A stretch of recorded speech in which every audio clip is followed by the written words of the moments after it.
जय हिंद मेरे प्यारे सभी छात्रवीरों का बहुत बहुत स्वागत करता हूं मैं आप सभी का। दोस्तों 13 दिसंबर का सबसे पहला इंपॉर्टेंट करंट अफेयर्स आप सभी के सामने ये रहा। गुजरात के लगातार दूसरी बार चीफ मिनिस्टर हाल ही में कौन बने हैं? Who has become the chief minister of Gujarat for the second consecutive term?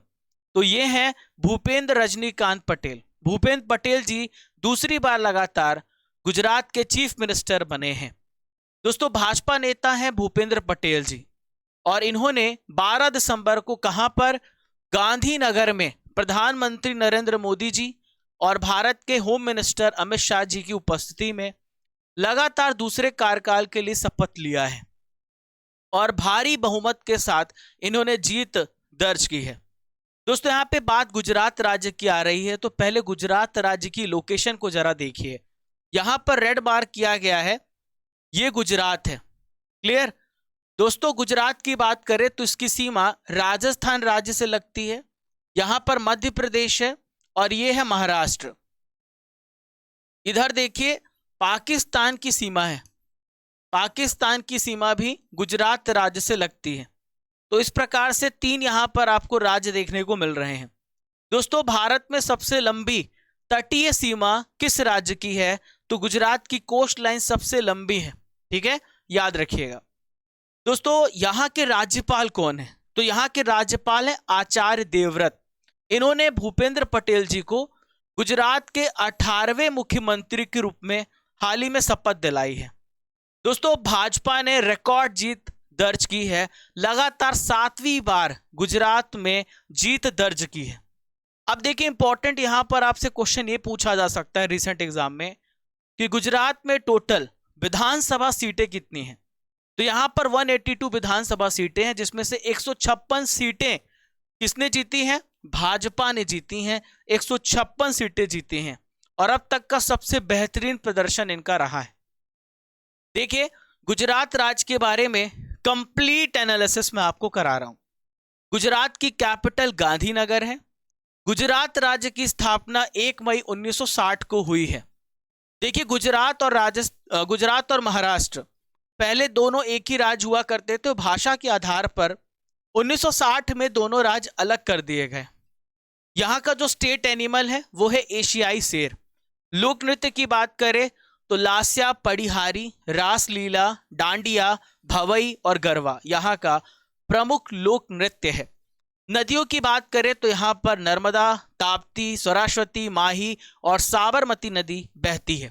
Important national park को भी देख लेते हैं, तो यहाँ पर गिर वन्यजीव अभ्यारण्य है, नल सरोवर पक्षी अभ्यारण्य है, मेरिन राष्ट्रीय उद्यान है, कच्छ रेगिस्तान वन्यजीव अभ्यारण्य है, कृष्ण मृग राष्ट्रीय उद्यान है, बसंदा राष्ट्रीय उद्यान है और बेलवादार राष्ट्रीय उद्यान। सारे इंपॉर्टेंट नेशनल पार्क मैंने आपको बता दिए। ठीक है, बेलावदार राष्ट्रीय उद्यान। दोस्तों मैं हूं आप सभी का राजा गुप्ता और मैं आपको पढ़ा रहा हूं 13 दिसंबर 2022 के इंपॉर्टेंट करंट अफेयर्स, जो कि भारत के सभी एग्जाम्स के लिए रामबाण है। यह है आपकी ब्रह्मास्त्र क्लास। लास्ट में आपको मिलता है स्पेशल स्टैटिक जीके। हर एक सब्जेक्ट का यहां पर स्टैटिक जीके डिस्कस होता है और डेली करंट अफेयर्स का आखिरी में टेस्ट भी होता है जो भी आप पढ़ते हैं।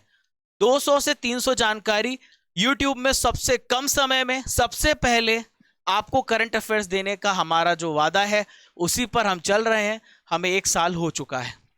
चलिए क्वेश्चन नंबर 2 को देखते हैं। हाल ही में गोवा के मोपा अंतरराष्ट्रीय हवाई अड्डे का नाम किसके नाम पर रखा गया है?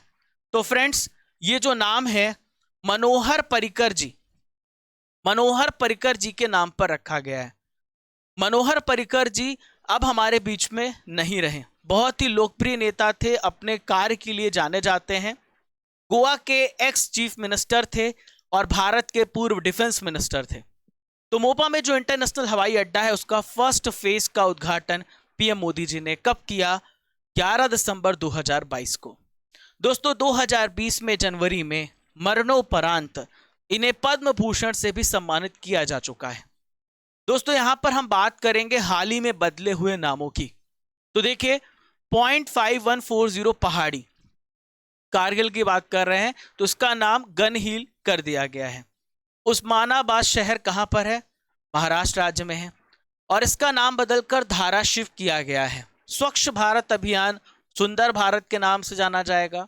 नेहरू म्यूजियम, नेहरू संग्रहालय प्रधानमंत्री संग्रहालय के नाम से जाना जाएगा। हाल ही में तुर्की देश ने अपना नाम बदलकर तुर्कीए कर दिया है। माउंट हैरियट माउंट मणिपुर हो गया है। Jim Corbett tiger reserve Ramganga राष्ट्रीय उद्यान हो गया है। औरंगाबाद जो कि महाराष्ट्र में है, इसका नाम बदलकर संभाजी नगर किया गया है। फेड कप जो कि टेनिस का कप है, इसका नाम बदलकर बिलीज इन किंग कप किया गया है। एक नंबर आपका यहां से पक्का है, इसलिए बदले हुए नाम को भी याद रखिएगा, नोट्स बनाते चलिए। दोस्तों एक इंपॉर्टेंट जानकारी, यहां पर लाइव चैट पर आपको एक लिंक दिख रही होगी, तो यहां पर आप सभी अपनी अटेंडेंस मार्क कर दीजिएगा।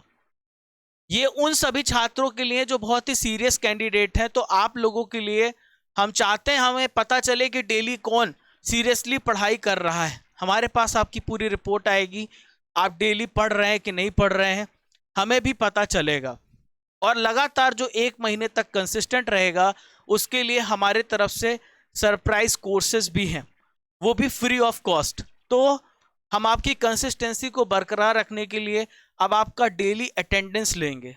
तो जो लाइव चैट पर ये पिन किया गया है, इसके अलावा कमेंट बॉक्स पर भी पिन रहेगा, वहां पर क्लिक करके अपना अटेंडेंस जरूर मार्क करें। दोस्तों अभी मेरे पास 11 दिसंबर का रिजल्ट ही है, जो कल मैंने डिस्कस किया था। कल मैं आपको 12 दिसंबर और 13 दिसंबर का रिजल्ट बता दूंगा। इसी प्रकार से आपका रिजल्ट आता है। ये स्टूडेंट्स हैं जिनके बारे में कल मैंने डिस्कस किया था। ये जो टेस्ट होता है क्रेजी जीके ट्रिक एप्लीकेशन पर होता है। आपको crazy GK trick application download करना पड़ेगा। गूगल प्ले स्टोर पर सर्च करेंगे या फिर लिंक दी गई है हमारे एप्लीकेशन की, उससे डाउनलोड करने के बाद ऐसा इंटरफेस खुलेगा। इसको खोल करके यहाँ पर आपको daily PDF, daily quiz, daily video सब कुछ फ्री में मिल जाता है। हाल ही में ICC player of the month, देखिए नवंबर 2022 के लिए बात कर रहे हैं, तो ICC player of the month बने हैं जॉस बटलर। इंग्लैंड के कप्तान है जॉस बटलर। अभी हाल ही में आईसीसी जो T20 विश्व कप था, इंग्लैंड ने जीता है पाकिस्तान को हराकर। तो देखिए जॉस बटलर जो है इंग्लैंड के कप्तान है। वीमेंस की कैटेगरी में पाकिस्तान की खिलाड़ी सिद्रा अमीन को प्लेयर ऑफ द मंथ मिला है। दोस्तों आईसीसी ने इस ट्रॉफी को शुरू किया है। हर महीने जो सर्वश्रेष्ठ प्रदर्शन करते हैं उन्हें मिलता है best player of the month award. अक्टूबर महीने में हमारे विराट कोहली को मिला था best player of the month. ICC की बात करते हैं तो हाल ही में इसके दोबारा अध्यक्ष बनाए गए हैं ग्रेग बार्कले, और इसके सीईओ हैं जियोफ एलार्डिस। क्या नाम है इनका? जियोफ एलार्डिस इसके सीईओ हैं। दोस्तों 1909 में इसकी स्थापना हुई है और इसका हेडक्वार्टर है दुबई, संयुक्त अरब अमीरात। चलिए क्वेश्चन नंबर 4 को डिस्कस करेंगे। हाल ही में सुप्रीम कोर्ट के न्यायाधीश के रूप में किसने शपथ ली है? Who has been sworn in as a Supreme Court judge recently? तो सुप्रीम कोर्ट के नए जज, मतलब चीफ जस्टिस नहीं बोल रहा हूं, जज बोल रहा हूं, दीपंकर दत्ता बने। ये बॉम्बे हाई कोर्ट के क्या थे? सीजेआई थे, चीफ जज। ठीक है, बॉम्बे हाई कोर्ट के सीजेआई थे। ठीक है, ओके। तो दीपंकर दत्ता बने हैं सुप्रीम कोर्ट के न्यायाधीश। रवि कुमार मलिमत की बात करें तो एमपी हाई कोर्ट में ये क्या चीफ जस्टिस है। चीफ जस्टिस लिखिए, सीजीआई मतलब चीफ जस्टिस ऑफ इंडिया हो जाएगा। ऋतुराज अवस्थी 22वें विधि आयोग लॉ कमीशन के हाल ही में अध्यक्ष बने हैं। यूयू ललित की बात करें तो भारत के 49th सीजीआई थे। अब इनके स्थान पर डीवाई चंद्रचूड़ भारत के मुख्य सीजीआई बन गए हैं। तो बॉम्बे हाई कोर्ट के मुख्य न्यायाधीश थे दीपंकर दत्ता। 12 दिसंबर को भारत के सीजीआई डीवाई चंद्रचूड़ के द्वारा सुप्रीम कोर्ट के न्यायाधीश के रूप में इन्हें शपथ दिलाई गई है। जो भी सुप्रीम कोर्ट का मुख्य न्यायाधीश होता है वो अन्य न्यायाधीशों को शपथ दिलाता है। ठीक है, सर्वोच्च न्यायालय में न्यायाधीशों की संख्या अब बढ़कर 28 हो गई, लेकिन इसकी टोटल स्ट्रेंथ 34 है, 34 है, 33 + 1 सीजेआई। ठीक है दोस्तों, भारत के सर्वोच्च न्यायालय की बात करें तो 26 जनवरी 1950 को इसकी स्थापना हुई थी। क्लियर। और सर्वोच्च न्यायालय के जितने भी इंडिपेंडेंस ऑफ जुडिशरी, बहुत सारे प्रावधान कहां से लिए गए हैं? मोस्टली जो प्रावधान है वो लिए गए कहां से? अमेरिका से लिए गए। दोस्तों यहां पर मैं आपको बता दूं संविधान के किस भाग में सर्वोच्च न्यायालय के बारे में बताया गया, तो यह पार्ट 5 आर्टिकल 124 से लेकर 147 तक। और प्रेजेंट में मुख्य न्यायाधीश कौन है? DY चंद्रचूड़, जो कि भारत के 50वें CJI हैं। आपको याद करने में कोई भी कठिनाई नहीं होगी। नेक्स्ट क्वेश्चन, जलवायु परिवर्तन मिशन शुरू करने वाला भारत का पहला स्टेट कौन सा है? तो जलवायु परिवर्तन मिशन शुरू करने वाला भारत का पहला स्टेट है तमिलनाडु। क्लियर। ऐसा काम करने वाला पहला राज्य है तमिलनाडु। दोस्तों तमिलनाडु के चीफ मिनिस्टर है MK स्टालिन। इन्होंने कहा है कि 2070 तक जो राष्ट्र का लक्ष्य है, जो हमने लक्ष्य रखा है कि हम कार्बन न्यूट्रल हो जाएंगे, तो उसके पहले तमिलनाडु कार्बन न्यूट्रलिटी को प्राप्त कर लेगा। दोस्तों तमिलनाडु जलवायु शिखर सम्मेलन हाल ही में 8 और 9 दिसंबर 2022 को चेन्नई में आयोजित किया गया था। दोस्तों कार्बन न्यूट्रल का मतलब क्या होता है? यानी कार्बन की इमिशन को कम करना। तो कार्बन न्यूट्रल का मतलब होता है जितनी कार्बन डाइऑक्साइड विभिन्न तरीके से हटाई जा सकती है, तो जितनी मात्रा में कार्बन डाइऑक्साइड का उत्सर्जन हो रहा है तो उसे बैलेंस करना। मतलब आप जितना रिलीज कर रहे हो उतना ही आप क्या करो, कार्बन डाइऑक्साइड को हटाओ। तो इसे कहते हैं कार्बन न्यूट्रलिटी। जितना पैदा किया उतना ही खत्म कर दिया ताकि जीरो हो जाए। समझ गए? अगर 10 रुपए उधार दिया, 10 रुपए चुका दिया, जीरो। हमने कार्बन डाइऑक्साइड इमिट किया, उतनी मात्रा में हम कार्बन डाइऑक्साइड को खत्म कर दें, तो यह कहलाता है कार्बन न्यूट्रलिटी। चलिए आज की नॉलेज की फैक्ट्री में भारतीय राजदूत, इंडियन एम्बेसडर्स की बात करेंगे। ठीक है, यहां पर एक तरफ आपको कंट्री होगा और एक तरफ एम्बेसडर होगा। सबसे पहले बात करेंगे अपूर्वा श्रीवास्तव, जो कि स्लोवाक गणराज्य के राजदूत है, भारतीय राजदूत है। पार्थ सतपति बोस्निया, गिनिया गणराज्य के अवतार सिंह, कुवैत में है डॉक्टर आदर्श श्वेका, माल्टा में है सुश्री ग्लोरिया गांते, सीबी जॉर्ज हाल ही में जापान के राजदूत बनाए गए, भारतीय राजदूत बनाए गए। टोंगा के हैं कार्तिकेयन पलानी स्वामी और रीनत संधू नीदरलैंड में भारतीय राजदूत हैं। एक नंबर आपका यहां से भी पक्का होता है, स्क्रीनशॉट ले सकते हैं। मेरे साथ आप सभी पॉइंट्स को नोट करिए, नोट्स बनाएंगे तो ज्यादा अच्छा होगा। चलिए यूनिसेफ डे, यूनिसेफ दिवस कब मनाया जाता है? तो हर साल यूनिसेफ डे मनाया जाता है 11 दिसंबर को, और 11 दिसंबर को इंटरनेशनल माउंटेन डे भी मनाया जाता है। ठीक है दोस्तों, 5 दिसंबर को soil day, world soil day, 7 दिसंबर को सशस्त्र सेना झंडा दिवस मनाया जाता है और इंटरनेशनल सिविल एविएशन डे मनाया जाता है। 10 दिसंबर को वर्ल्ड ह्यूमन राइट्स डे मनाया जाता है। क्लियर? आगे बढ़ूं। देखिए थीम आप याद रखिएगा, थीम बहुत पूछा जाता है। तो थीम है हेल्प चिल्ड्रेन टू रिकवर, और इस बार की 76वीं वर्षगांठ है। इसकी स्थापना 1946 में हुई। कई बार यूनिसेफ का फुल फॉर्म पूछ लिया जाता है, तो उसका फुल फॉर्म है United Nation children's emergency fund. इसका काम क्या है, इसका उद्देश्य क्या है? दुनिया भर में जितने भी चिल्ड्रन हैं उनको सहायता प्रदान करना, और इसका हेडक्वार्टर है न्यूयॉर्क अमेरिका में। दोस्तों इंटरनेशनल माउंटेन डे भी 11 दिसंबर को मनाया जाता है।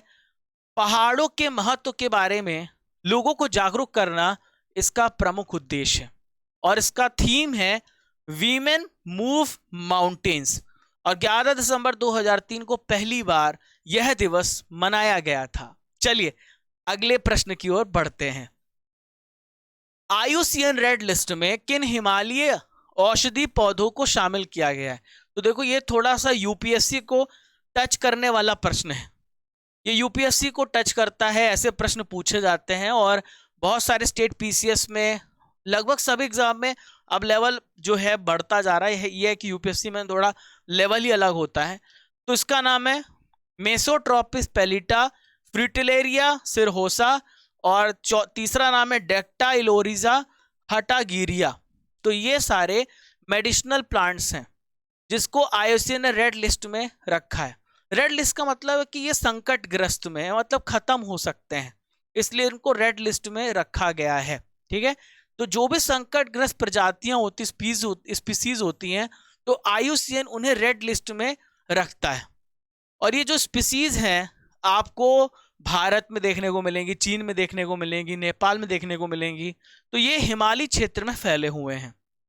अब दोस्तों IUCN की बात आई है तो IUCN की स्थापना 1948 में हुई है और इसका हेडक्वार्टर ग्लैंड स्विट्जरलैंड में है। ठीक है, ग्लैंड स्विट्जरलैंड में इसका हेडक्वार्टर। IUCN का फुल फॉर्म होता है international union for conservation of nature. तो ये प्रकृति का संरक्षण करने का काम करती है, जो हमारे नेचुरल रिसोर्सेस हैं उनका सस्टेनेबल यूज हो जाए। सस्टेनेबल यूज मतलब होता है ऐसा भी हम उसका दोहन न करें कि समाप्ति हो जाए, ऐसा यूज जिसमें प्रकृति को कोई नुकसान ना हो और हमारा भी काम चलता रहे। बरसा पारा क्रिकेट स्टेडियम किस राज्य में है जहां 10 जनवरी को पहला वनडे मैच खेला जाएगा? तो बहुत अच्छा क्वेश्चन है। तो बरसा पारा क्रिकेट स्टेडियम असम में है।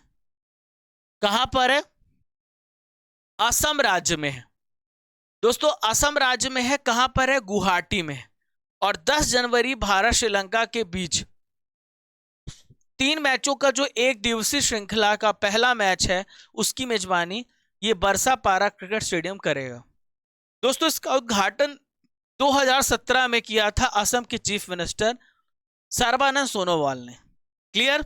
और इसका जो निर्माण था उस समय 2004 में इसकी आधारशिला रखी थी मुख्यमंत्री तरुण गोगोई ने रखी थी। ये आप देख पा रहे हैं बरसा पारा क्रिकेट स्टेडियम बहुत ही सुंदर बनाया गया है। ये है स्टेडियम, बरसा पारा स्टेडियम। दोस्तों स्टेडियम की बात आई है तो मैं कुछ स्टेडियम से रिलेटेड आपको फैक्ट बता रहा हूं। तो दुनिया का और भारत का, दुनिया का सबसे बड़ा क्रिकेट स्टेडियम कहां पर है? अहमदाबाद में, और इसका नाम है नरेंद्र मोदी स्टेडियम। और इसकी क्षमता 1 लाख है। 1 लाख दर्शक यहां पर बैठ सकते हैं। पहले से मोटेरा स्टेडियम कहा जाता था। भारत का सबसे पुराना cricket stadium Eden garden stadium है। ठीक है, भारत का दूसरा सबसे बड़ा स्टेडियम है। और भारत का सबसे बड़ा इंडोर स्टेडियम है इंदिरा गांधी स्टेडियम, न्यू दिल्ली में है। क्लियर? भारत का सबसे बड़ा हॉकी का स्टेडियम निर्माण कहां पर हो रहा है? उड़ीसा में हो रहा है। उड़ीसा में कहां पर हो रहा है? राउरकेला में हो रहा है।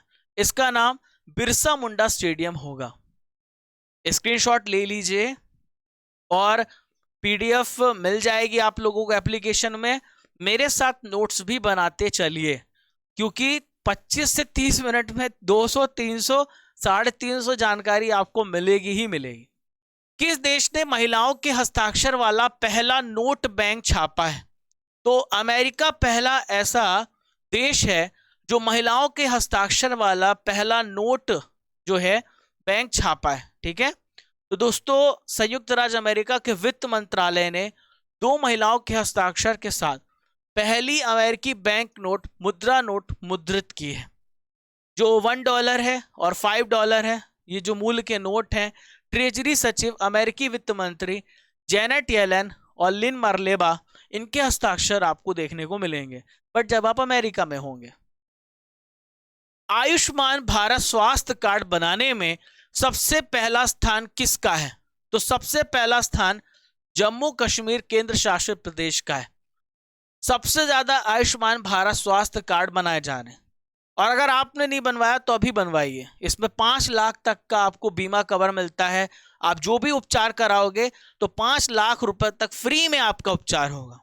ठीक है, 1 घंटे लगेगा आपको बनवाने में।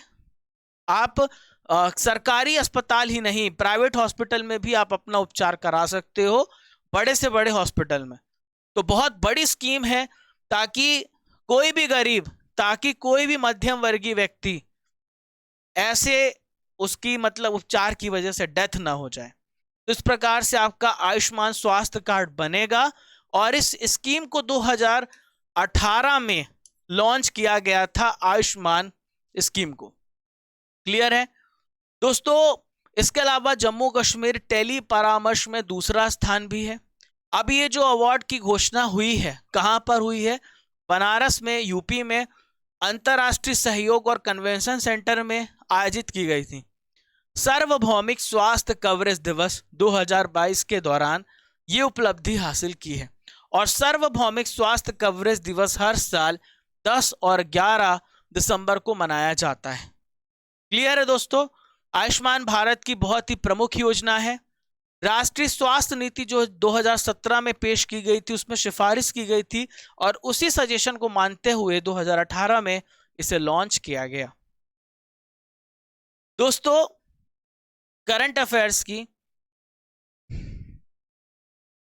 रसमलाई, लगातार बोलने में थोड़ा सांस रुक जाती है, तो करंट अफेयर्स की रसमलाई 2022 आप सभी के सामने आ गई है। तो पहला प्रश्न ये रहा, विश्व चैंपियनशिप में 2 पदक जीतने वाली पहली भारतीय पहलवान कौन है? विनेश फोगाट। विश्व ओजोन दिवस कब मनाया जाता है? हर साल 16 सितंबर को मनाया जाता है। मिशन अमृत सरोवर के क्रियान्वयन में कौन सा राज्य पहला स्थान अर्जित किया? तो यह था यूपी। मैंने आपको हाल ही के करंट अफेयर्स में पढ़ाया था। किस राज्य ने 15 सितंबर 2022 को सरकारी स्कूलों के लिए मुफ्त नाश्ता योजना स्टार्ट किया? तमिलनाडु राज्य ने।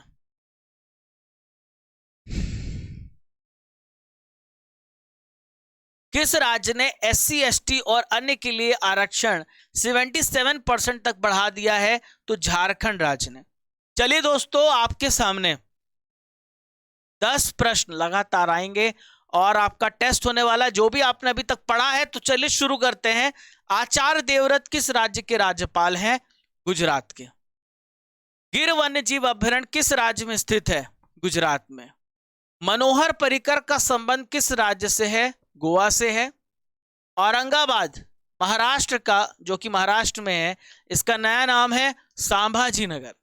ICC का हेडक्वार्टर किस कंट्री में है? UAE में है। ठीक है।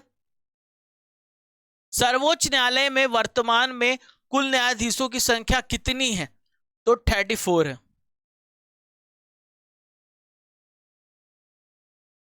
CB जॉर्ज किस देश में भारत के राजदूत हैं? तो CB जॉर्ज भारत के जापान में राजदूत है। यूनिसेफ की स्थापना कब की गई थी? 1946 में। इंटरनेशनल माउंटेन डे कब मनाया जाता है? 11 दिसंबर को। इंदिरा गांधी इंडोर स्टेडियम कहां पर है? न्यू दिल्ली में। कितने नंबर आए बताओ दोस्तों? चलो यहां पर 12 दिसंबर के करंट अफेयर्स का रिवीजन करेंगे। हिमाचल प्रदेश के 15वें मुख्यमंत्री कौन बने हैं? सुखविंदर सिंह सुक्खू। कर्नाटक के मंदिरों में होने वाली सलाम आरती का नाम क्या कर दिया गया है? संध्या आरती। प्रधानमंत्री मोदी ने किस राज्य में 6वीं वंदे भारत को हरी झंडी दिखाई है?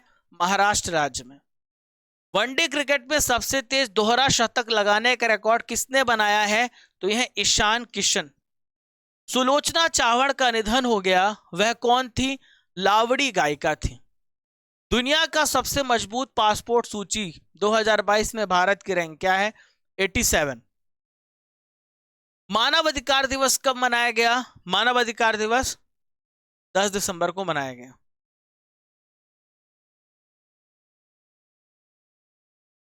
फेडरल रिजर्व बैंक के प्रथम उपाध्यक्ष कौन बनी है? मेघना अहलावत। क्या नाम है? मेघना अहलावत, सॉरी सुष्मिता शुक्ला, मैंने मेघना अहलावत बोल दिया। भारत के पहले कार्बन न्यूट्रल फॉर्म का उद्घाटन किस राज्य में किया गया है? तो भारत का पहला कार्बन न्यूट्रल फॉर्म कहां पर खोला गया? केरला में। अर्थशॉट पुरस्कार किस भारतीय स्टार्टअप को प्रदान किया गया है? खेती को। आज का सवाल है, गुजरात के लगातार दूसरी बार चीफ मिनिस्टर कौन बने? कमेंट बॉक्स पे आपको बताना है। यहां से आपका करंट अफेयर्स होता है खत्म। अब आपका स्टैटिक जीके का पिटारा खुलता है और हम संविधान के महत्वपूर्ण अनुच्छेद को पढ़ने वाले हैं। I will translate in English for English medium students. You don't need to worry, मैं भी इंग्लिश मीडियम का छात्र हूं, बट अब मेरा कमांड धीरे धीरे दोनों में हो गया है, तो आपको भी कमांड लाना चाहिए। किस आर्टिकल में अवशिष्ट शक्तियां मतलब रेसिड्यूअरी पावर बोला जाता है, ठीक है। तो रेसिड्यूअरी शक्तियां केंद्र के पास है, हमारे अनुसूची 8 में बताया गया है, ठीक है। सॉरी, अनुसूची 7 में बताया गया है, 7 शेड्यूल में है बताया गया है। अवशिष्ट शक्तियों के बारे में बताया गया आर्टिकल 248। राज्यों के द्वारा प्रार्थना करने पर भारत की संसद उन राज्यों के लिए किस आर्टिकल के अंतर्गत कानून बनाएगी? तो यहां पर अगर जो स्टेट है, मैं इंग्लिश में बता दूं, प्रार्थना करती है कि भाई पार्लियामेंट से प्रार्थना करती कि उनके लिए कानून बनाए, तो ये आर्टिकल 252 में बताया गया। भारतीय संविधान के अंतर्गत निम्नलिखित में कौन सा आर्टिकल संसद को राज्य की सूची के विषय में विधि बनाने की शक्ति प्रदान? संसद यानी पार्लियामेंट जो है वो स्टेट लिस्ट में लॉ बना सकती है। तो ये किस आर्टिकल में बताया गया है? आर्टिकल 249 में बताया। भारतीय संविधान का कौन सा आर्टिकल है जो अंतरराष्ट्रीय समझौते को लागू करने के लिए विधि निर्माण करने की शक्ति प्रदान करता है? यानी जो इंटरनेशनल मेमोरेंडम होते हैं, समझौते होते हैं, उसको लागू करने के लिए किस आर्टिकल में बताया गया? आर्टिकल 253 में बताया गया। केंद्र राज्य के प्रशासनिक जो सेंटर और स्टेट के एडमिनिस्ट्रेटिव रिलेशन होंगे किस आर्टिकल में बताया? किससे 256 से लेके 263।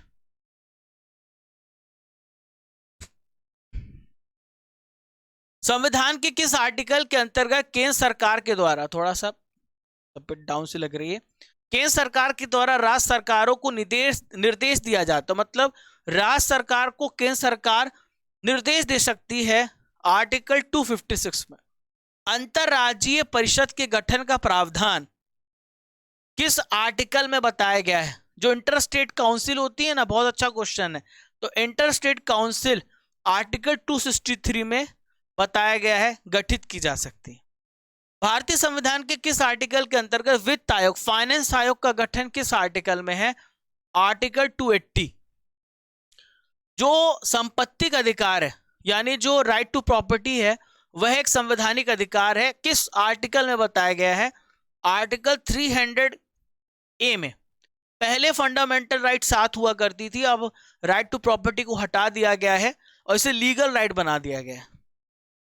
भारतीय संविधान के किस आर्टिकल में नई अखिल भारतीय सेवा की स्थापना का प्रावधान है? तो नई अखिल भारतीय सेवा का प्रावधान आर्टिकल 312 में बताया गया है। किस आर्टिकल के द्वारा लोक सेवाओं को संरक्षण प्रदान किया है? लोक सेवाओं को संरक्षण किस आर्टिकल में दिया गया है? आर्टिकल 311।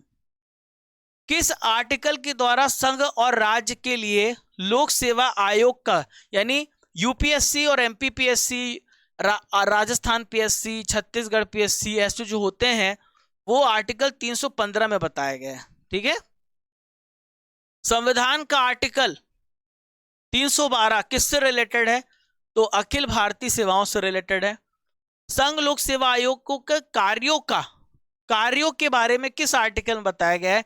मतलब ड्यूटीज ऑफ यूपीएससी, तो ये सब बताया गया आर्टिकल 320 में।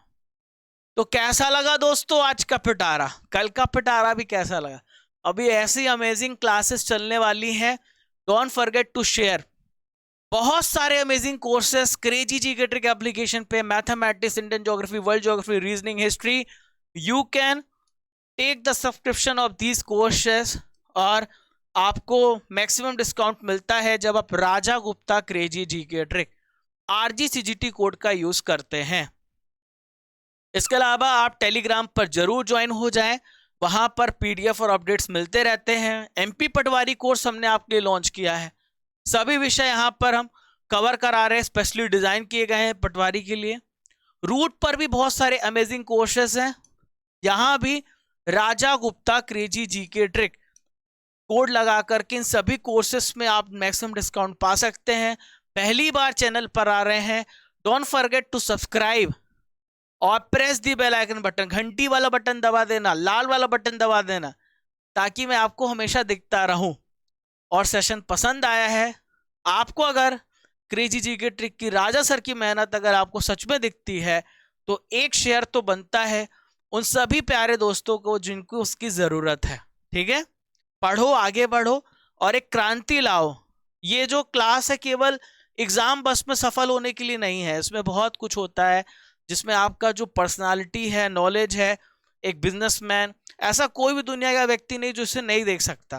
क्योंकि ये करंट तो एग्जाम में आता ही है, लेकिन आपकी पर्सनालिटी बढ़ रही है, नॉलेज बढ़ रही है, उसी से आपका डेवलपमेंट होगा। ठीक है, मसाला न्यूज़ पढ़ने से अच्छा इसे पढ़िए, बहुत कुछ सीखने को आपको मिलेगा। और आप हमें इंस्टाग्राम, टेलीग्राम, फेसबुक में फॉलो कर सकते हैं, हम आपको हर जगह मिल जाएंगे। और keep liking, keep sharing your channel crazy G gate. और जब तक तोड़ेंगे नहीं तब तक छोड़ेंगे नहीं। जय हिंद, जय भारत, खुश रहिए, मुस्कुराते रहिए।